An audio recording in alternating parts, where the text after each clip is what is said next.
Alright, so I'm going to get ready to take off the bowl here on the right carburetor. This one's the right carburetor.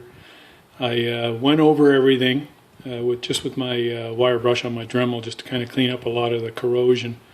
I'm going to do a little bit better job of polishing it, but only took about 15 minutes and a lot of it cleared up. I just want to kind of make sure there's not a lot of dust, or not dust, a lot of dirt on the outside of the carb. I cleaned it with some Varsol last night and just kind of went over it, but there wasn't a whole lot of grease on these carbs. Anyway, so I did that.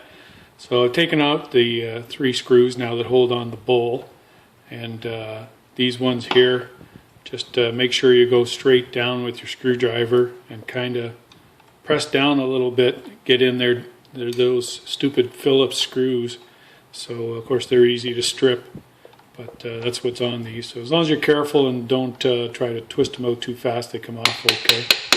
So there we go. Just a few gentle taps, and there we go. So the O-ring looks to be good, so I'm going to be able to save that.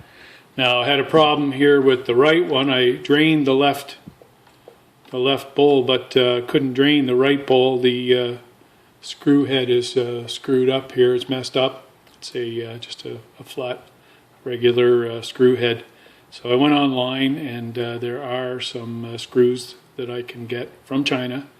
I can actually get 4 for like just under $6 Canadian, which is pretty good. So I'm going to order those up, and then at some point I'll change this guy out. The one on the left carburetor was fine and drained out. And when I did drain it, what I saw was that there was a lot of dirt in the gas. Now, inspecting this one, let me just get my light here so I can kind of illuminate it a bit better for you guys. But it doesn't look too bad. There is some dirt in there. Yeah, there's some dirt in there.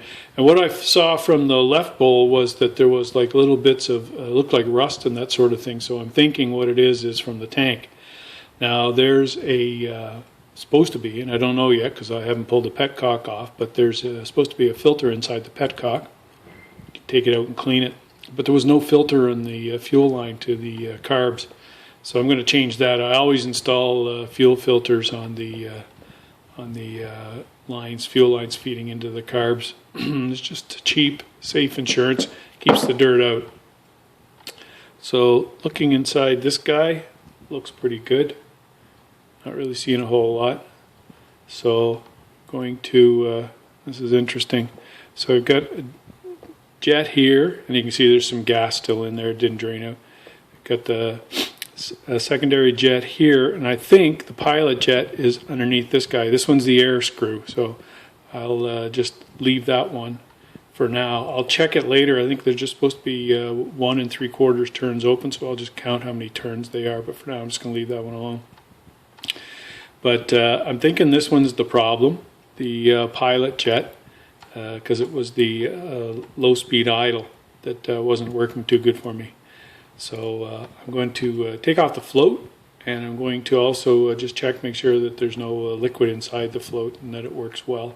And I'll also check the float height. So according to the manual, you put the carb, you stand it up this way, you rotate it, and then you check that the float is about 15.5 millimeters. This side of the float is 15.5 millimeters from this edge of the carb body when it's just contacting the needle valve. So we'll see how that goes. Anyway, let's get this guy out. So what do I need here? I'm going to need just a small screwdriver to just kind of push that pin out a bit. There we go. Just enough to get it out. There we are. Get the pin. As always, got my little containers. So just inspect the rubber on the valve here, and yeah, quick shake of the float, and I'm not hearing anything moving around in there, so that's good. And the rubber seat on the needle valve here. Doesn't seem to be damaged, so that's good. So I'm just gonna have a look. Oh yeah, there's some dirt in there. Not a lot, but it's pretty dirty down in here, like it's black. So yeah, who knows? All I know is that she had the bike sitting for quite a while, so like I said, I'm assuming that she did not close the petcock and run each bowl dry. I do that after every ride. I don't let it sit with gas in the bowls of the carburetors. Gasoline's only got a shelf life anyway, and it's only good for a few months. And then it starts to lose all its light ends, and it starts to come out of solution, because gas is not a solid hydrocarbon, it's a mixture. So the mixture starts to separate out. And when you get it into a small space, like a bowl, it happens faster. You'll start to get varnish deposits. And you'll see when we get the, the jets out that those passages are pretty darn small.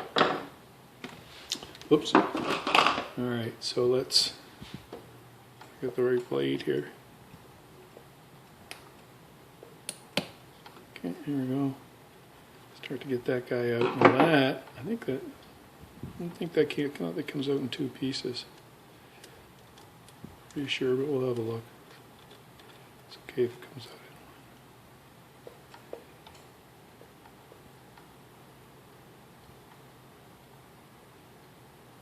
So yeah, so you can see here, there